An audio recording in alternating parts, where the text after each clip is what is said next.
What's up, everybody? It's Eli here from TreeFall Studios for take number 2. I recorded the entire commentary and it was like 20 minutes, and then I went to edit the audio and I sounded like a robot. It was awful.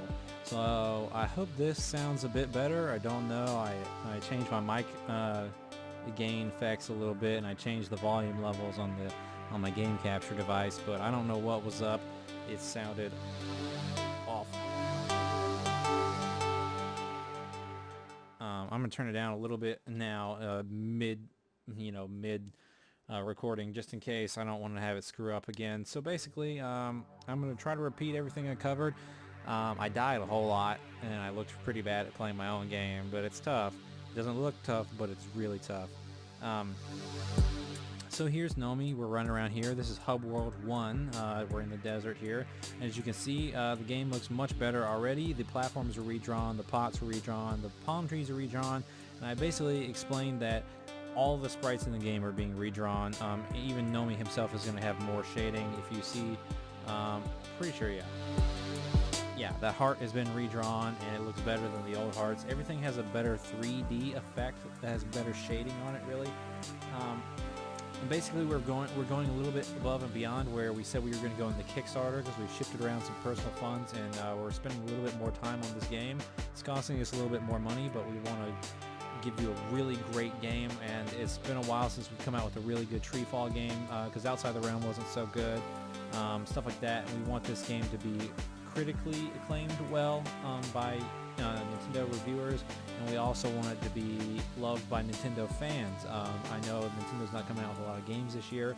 The NX is coming out soon, and we're trying to bring all of the rest of our games on a development slate to Wii U by Christmas is what we plan on doing. And we want to give you some really great games, and we want to improve ourselves. So as you can see, there's a hub world here. There's different levels in each world, and there's a bonus in each world. As you can see, there's little symbols beside each of these level doors, and the gold keys mean you've beaten the level, you just cleared it once, and the golden gems, they mean that you've got all the gems in the level. Okay, and the bonus levels are not unlocked until you get all the gems for each world, and there's a bonus level per world. And then we just added a new treasure hoard level in the very end, and the only way to get into that level is by getting all the gems from all the bonus levels, which means you have to get all the gems in the entire game to unlock a super challenging bonus level with a ton of gems in it. It's going to be super awesome, and it takes place in King Dinglaw's castle, and we're actually adding a boss battle to the game to where you actually have to fight him at the end, and we just started drawing him this past week, and oh man, he is very cool. So I hope you guys are looking forward to that. Basically, I'm going to play through the first level here. If you don't want to see through, I'm going to play through about 3 levels probably. So that's not too much of the game. There's 20-something levels in the game. If you don't want any spoilers, you can just cut it off here. The levels are not completely done. We're still going to go through each one and polish it up a little bit more, add more level effects and stuff like that into each level. But you know, they're virtually done. I hopefully won't die too many times, because it is pretty challenging, and it's kind of hard to record and play at the same time. I'm looking at it on my gamepad. I'm using off TV player right now, and I'm sitting behind my computer and my mic trying to record this. But it is a little difficult. We're changing up the pause thing in the game, how the pause works. So I have to beat each level to get back to the hub world, so I can't pause and return. So I have to beat through the entire level, so you will see the entire levels. I was going to start on level 1 to show you the redrawn sprites, but you can see a few of them here, so I'm actually just going to go ahead and go to world 2. Trying to decide, because I'm changing this up to my previous film. I think I might do the bonus level for this. I think this is the graveyard bonus.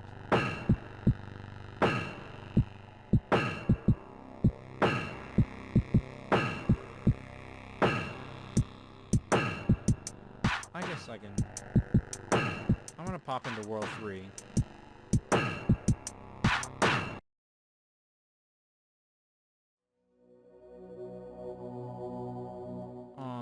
just going to show the first cave level because this is pretty easy. Now, I have not replaced these sprites in the cave world. Oh, you can see the redrawn gems. They look so much better. They have a better 3D effect. They're bigger, easier to see, easier to pick up. But basically what I wanted to show, whoops, is these guys right here. Much cooler. I don't know if you saw beforehand, but they were awful looking. The little orange guys, they're called Slurpees. That's what they're called in this game.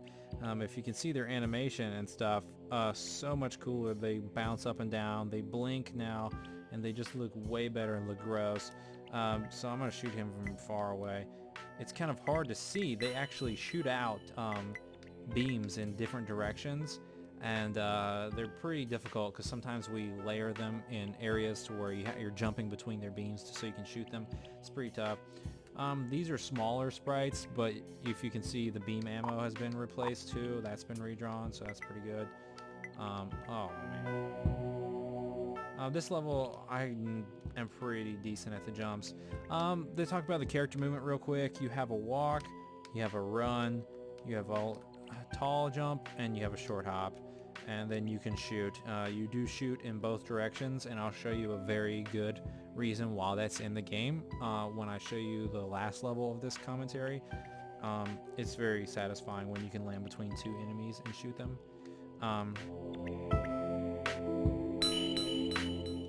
Many of the jumps in this game, it doesn't look very hard, but like I'm letting go of the stick and then like changing the run speed and stuff like that in the air and all that kind of stuff. Wow. Like the jumps are like almost pixel perfect in some areas, so it can be pretty difficult.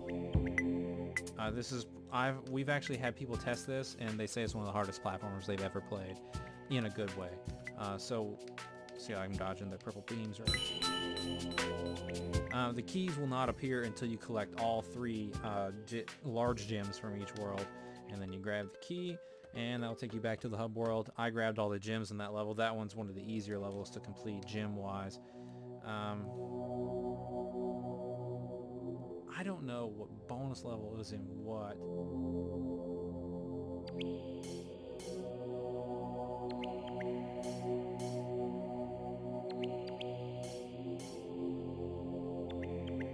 Basically ruining all the hub worlds for you, so you can just cut this off if you don't want to see these, if this is a big part of the story for you.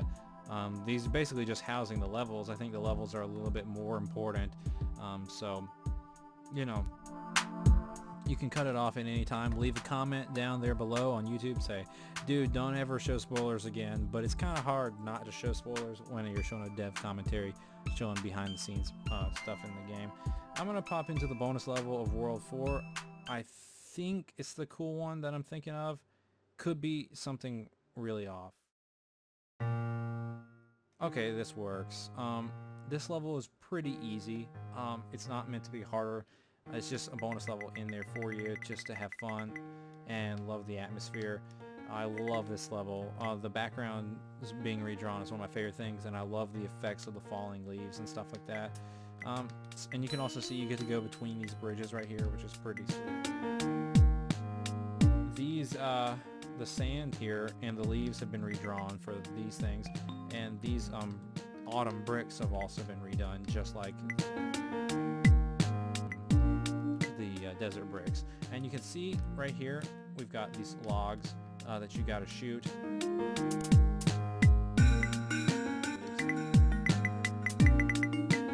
you got to jump up here and shoot those to get out there.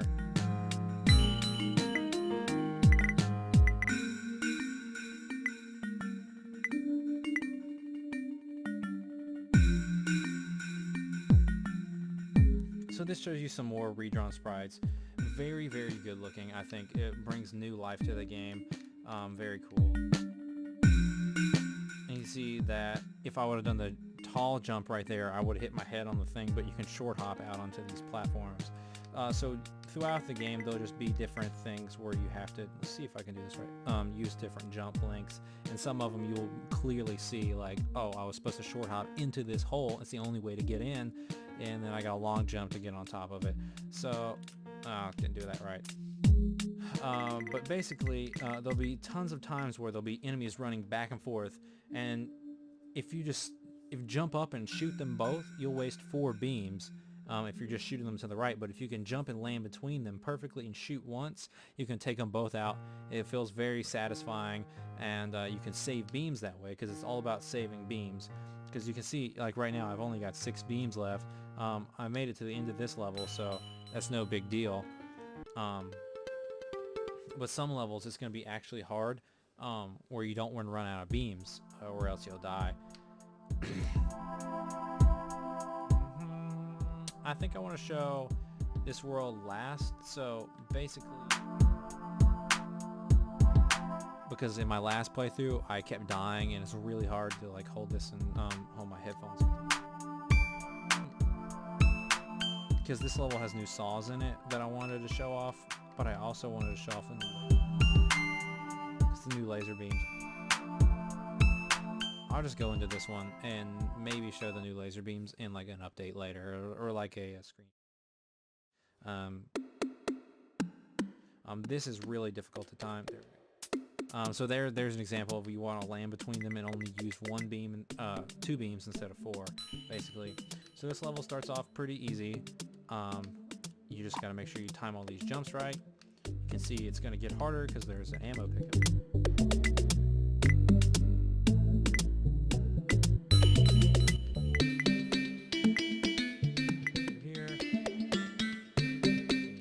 You can either climb to the top of that, long jump over it, but you have to short hop under that. If you try to long jump, you'll always hit that guy from the bottom because your height. So you can see this is another thing. Well, I mean, as you can also see, the bricks have been redrawn, look much better, got a way better 3D effect. The whole game just looks so much better. I mean, I think you should honestly just look at it and be excited for the graphics. I mean, I think it's a very cute looking game. But you can see we got these saw tracks here, and we've got large saws and small saws, okay? And this level has saws mainly going up and down and left and right and stuff like that. But there are levels where they go diagonal and other things like that. And in the last horde level, the castle level, is super challenging. There's a bunch of these saws all running in between each other, and you gotta dodge them. It's crazy tough. But I really love these. I love how they look, and I love their little animation, a little shine, and stuff like that. Adds a lot of difficulty to the game. Oh man. Get that? Yeah. Okay. Now we got something going on here. This, you can see a little sign. This is the mini boss section. I think I messed something up, and he's not appearing at the moment, but I can go back and check.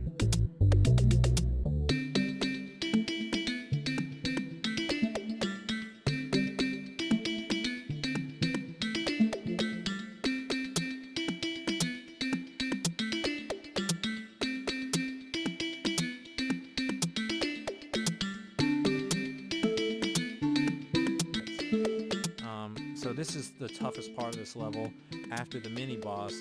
I don't know if you can tell, it might not look that hard, but this is ridiculously hard, because the way I space them, it's not a perfect jump, so you can't just hold over and jump and land on these spots. You have to like wiggle back and forth through the air to land on these perfectly. And these are just 1 platform wide, so they're like exactly your body distance. From the main part of his body across, so it's pretty hard to land on these. Oh yeah, that's the toughest one. And now I'm just running. I'm gonna do it again. I lost all my lives last time. I don't know if I can beat this level for you. I've beat all these levels through at least like 3 times. Well, I beat a lot of them, way more than that, because I test them constantly. But the difficulty scale of this game gets really hard, and it's supposed to be that way. We're going to market it as one of the most challenging platformers ever, and basically, as long as we've beaten the level a few times, we claim that it's beatable, and it's good to go on the list, and we have other people test it. But this part is like... Oh.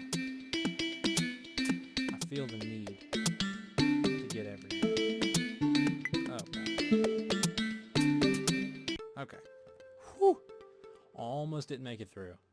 So since I did make it through that level, I am going to go back and show you the start of the laser beam level. Actually,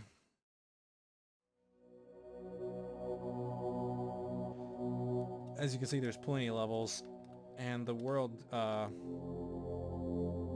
do you call it? The final world is huge, and we're still adding some extra things too. So we're gonna be going through and polishing everything. Like I said, I'm pretty sure I already mentioned this. We're gonna be polishing things up, but the game is already looking so much better. We're hoping you're really looking forward to playing. If you like platformers, old school stuff, pixel art, good looking backgrounds, just intense jumps, and different enemies. Like each world's revolved. It grows in difficulty in the jumps and stuff like that, but it's also revolved around a different enemy. The first world is revolved around the bugs in the desert mostly. The bugs persist throughout the whole game, but the first world is basically just jumps and bugs, and this world goes hardcore with lasers and robots and stuff like that. And then the next world is the cave, and you have where I showed you the Slurpee enemies. They shoot off stuff in different directions, so you have those, and then different jumps there, and like some moving camera levels. And then after that, you move into the Silhouette Night, and that gets really challenging with the jumps. There's new mini bosses in that. That's when you are first looking at the saws running back and forth. So those are those. And then when you get to the Patchwork world, you got needles flying back and forth in different speeds and stuff like that. So each world, the jumps increase in difficulty, but you also have a different style of enemy to fight, which I think is pretty cool. But yeah, as you can see here now, I don't know how many of you that are watching this video saw the previous lasers, but these look so much better, so much more realistic. And you can also see on the platforms that shoot laser beams, there's a warning arrow that comes by, animated arrow, which I love. It tells you to get ready for it. This little moonwalking robot, we showed him on an update video the other day. He is so cute, and he's one of the first enemies you come across, because this world too, that take multiple hits, and you can see they have an invincibility meter, and you want to shoot them. He only takes 2 hits, so easy. You can just pop right here. These bugs are placed in just easy spots. You can choose to shoot them, or you can try to jump and dodge them and skip them if you want to save your beams. Although I do give you some beam ammo right here, because you're going to need to use it later. And I'm just going to stop here.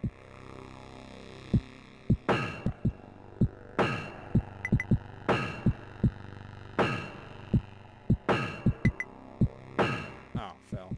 Well, I was trying to get to the checkpoint. It was right up there, because the level gets way harder right after that. It's really cool. There's like some climbing sections where you jump in between laser beams and climb up, and you can get on top of them and then make a long jump.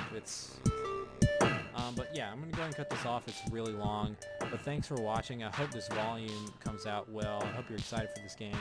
There's going to be quite a few things to do in it. It should be one of the longer games. Next week sometime we'll probably do a bunch of run-throughs, figure out how long it is. I'll let you guys know what price we're looking at on the eShop. We'll probably be done with this game in like 2 weeks or so, with doing the extra polish and stuff like that.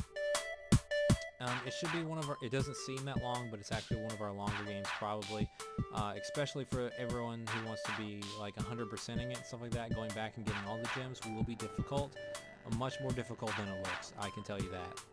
You probably will be surprised.